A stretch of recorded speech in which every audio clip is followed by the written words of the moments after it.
Well, no shortage of cops nor cameras outside the building where the grand jury has been meeting. Just one, or should I say 23 things missing. The jurors who have been sitting on this panel. And so we continue to watch and wait to see when or if former President Donald Trump will face charges. We got only a brief glimpse of Manhattan District Attorney Alvin Bragg ducking into his office Wednesday morning. Law enforcement sources confirm the grand jury hearing testimony in the case of former President Donald Trump was called off Wednesday.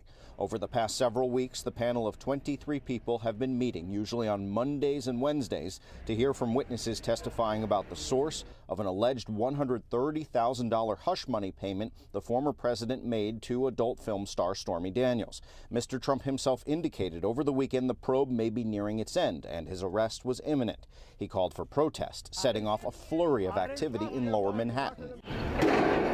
Police began barricading, the media started to gather, but only a few of his supporters trickled into town so far. By Wednesday afternoon, the picture being painted in lower Manhattan was one of relative calm. The NYPD had noticeably increased security in Midtown near Trump Tower, where presumably the former president would stay during any involuntary visit to face charges. But when or if that might happen remains an open question, one shrouded in secrecy, as is typical for any grand jury proceeding. Mr. Trump continues to question the motivation of the charges and the statute of limitations, as do his allies, like House Republican Speaker Kevin McCarthy.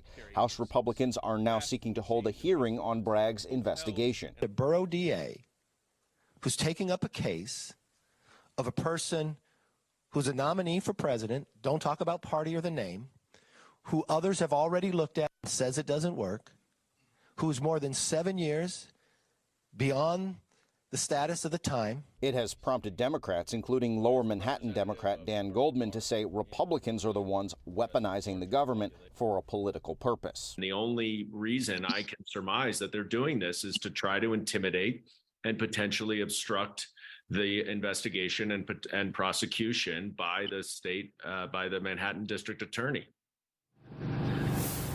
These jurors have sometimes been impaneled on Thursday to hear evidence. In theory, they could vote tomorrow, Thursday. We know that they have been put on standby, but we don't know if they will come back or if this will spill into next week. The Manhattan District Attorney, as it's typical in these matters, not saying really anything except he won't be intimidated by the process.